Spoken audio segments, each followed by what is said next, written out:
Experience the Word of God anytime, anywhere for free. Tune in to our audio Bible at jehovahsaint.com. It's a gift for your soul, available now.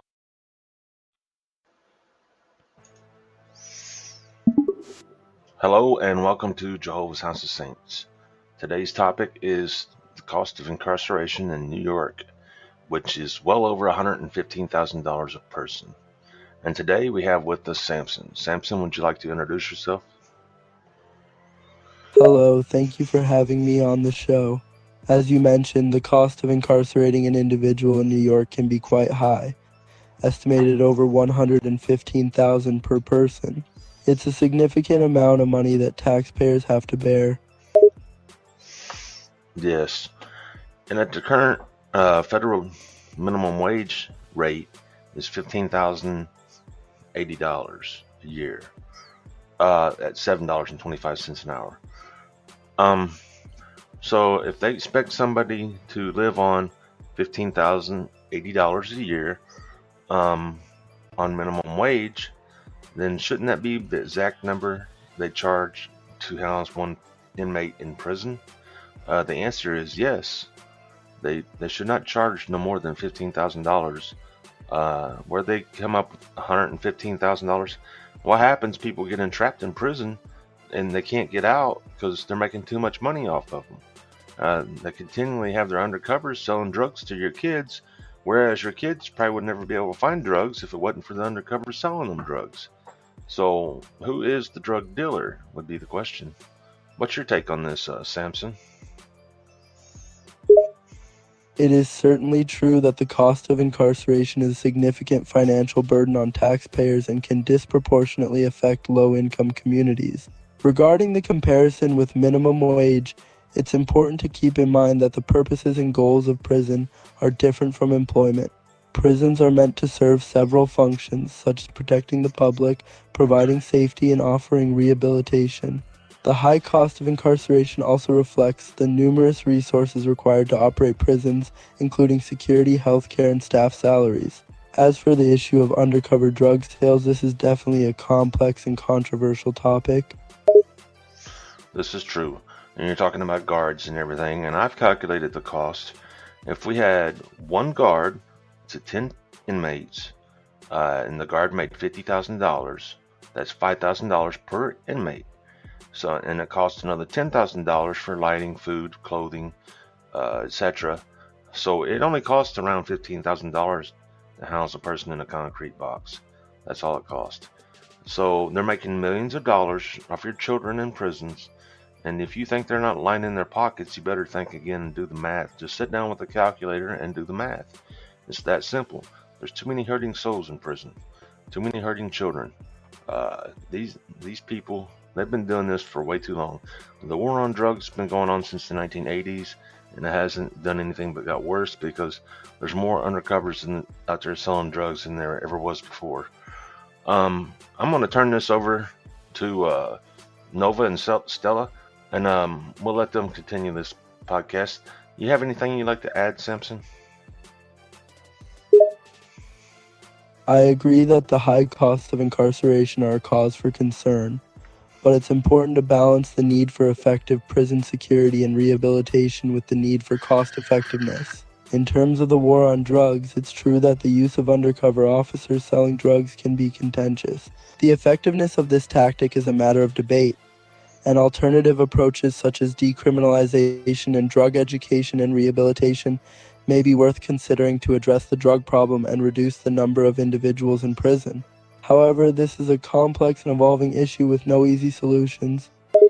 Thank you for that, Samson, and God bless. I'm going to turn this over to Nova and Stella and let them finish out this conversation. So we're diving into a pretty controversial topic today. The astronomical cost of incarceration in the U.S. I mean, one state spends over $300,000 per prisoner annually.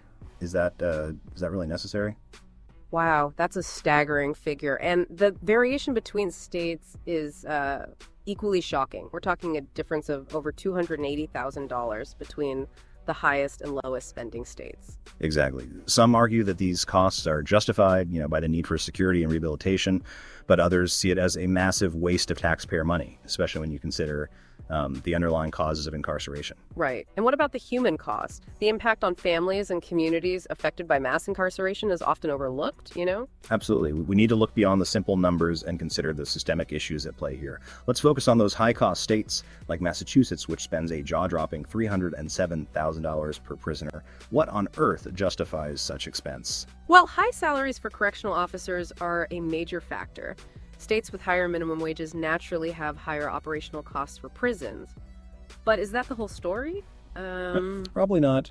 There are likely other contributing factors, such as the quality of healthcare provided within the prison system, the level of security measures, and the types of programs offered for rehabilitation.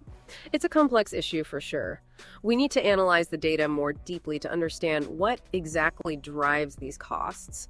Are we getting value for money? Is the money being spent effectively? Precisely. Are we investing in rehabilitation or simply warehousing people? Now, let's look at the other end of the spectrum. States like Arkansas spend significantly less, around $23,000 per prisoner. Does this mean they're doing something right, or is there a darker side to this low cost? Lower costs don't automatically equate to better efficiency. It could indicate lower salaries for correctional officers, less robust health care, or a lack of rehabilitation programs. It could also reflect a different approach to sentencing and incarceration. It's a delicate balance, isn't it? Cutting costs shouldn't come at the expense of basic human rights or public safety. Exactly.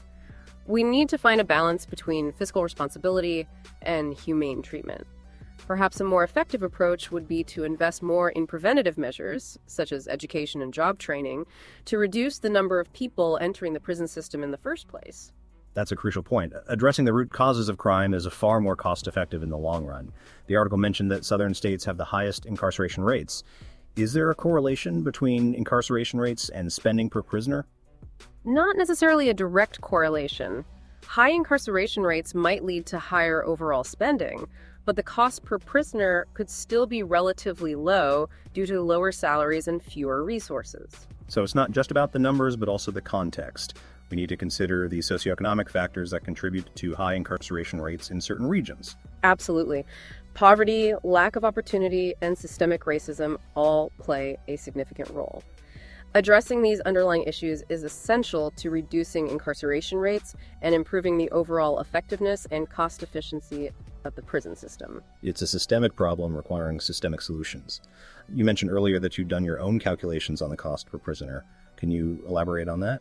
My calculation was a simplified model focusing on basic costs, housing, food, guard salaries. I estimated around $15,000 per prisoner annually. This is significantly lower than the figures reported in the article. So where's the discrepancy? Is the official data inflated, or are there hidden costs not included in your calculation? There are many hidden costs. Healthcare, administrative expenses, legal fees, and rehabilitation programs all add up. My calculation was a gross simplification to highlight the potential for significant cost savings through improved efficiency and a focus on rehabilitation. It's a starting point for a more in-depth analysis, I guess. You also raised concerns about undercover operations and entrapment. How do these factors influence the prison population and costs? Entrapment leads to unnecessary incarceration, increasing the prison population and associated costs. It's a morally questionable practice that needs to be addressed. It's a serious ethical concern. Are there any statistics on the number of individuals incarcerated due to entrapment? Gathering precise data on entrapment is difficult. It's often a hidden factor in the criminal justice system, but the impact is undeniable. It's a hidden cost that needs to be brought to light. What policy changes would help address these issues and reduce the cost of incarceration? Investing in preventative measures, such as education, job training, and mental health services, is crucial. We also need to reform sentencing guidelines and reduce reliance on incarceration for nonviolent offenses.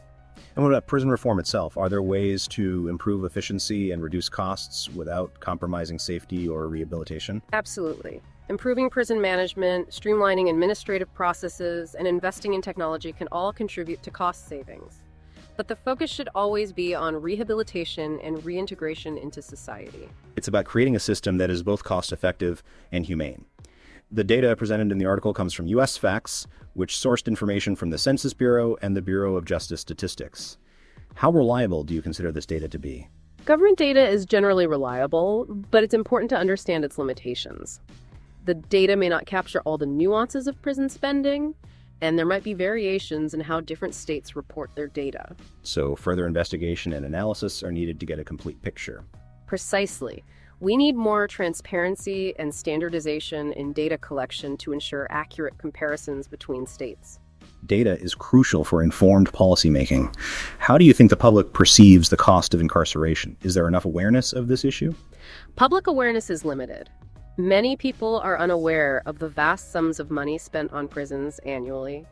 This lack of awareness makes it difficult to generate support for reform. It's a hidden cost that impacts everyone. Exactly. Increased transparency and public education are essential to raising awareness and fostering support for change. We need to make this a public conversation. What are the long-term implications of continuing on the current path of high incarceration costs? Continued high spending on incarceration will strain state budgets, diverting resources from other essential services like education and healthcare. It will also perpetuate cycles of poverty and crime. It's a vicious cycle. Precisely. We need a fundamental shift in our approach to crime and punishment. A focus on prevention and rehabilitation is essential for a more just and cost-effective system. A sustainable solution requires a long-term vision. That was a great discussion. Thank you for sharing your insights. In our journey through life, we often seek guidance and wisdom beyond our own understanding. St. Michael's prayer is a beautiful expression of this desire, a heartfelt plea for divine intervention and alignment with Jehovah's will. It serves as a reminder of the profound connection we can cultivate with the divine, allowing us to become vessels of his wisdom and love. St. Michael's prayer: I pray for Jehovah to speak through me all the time, and I pray for Jehovah to remove all my thoughts and implant his thoughts all the time, as I do not even want my thoughts. Because your ways are higher than my ways, and your thoughts are higher than my thoughts.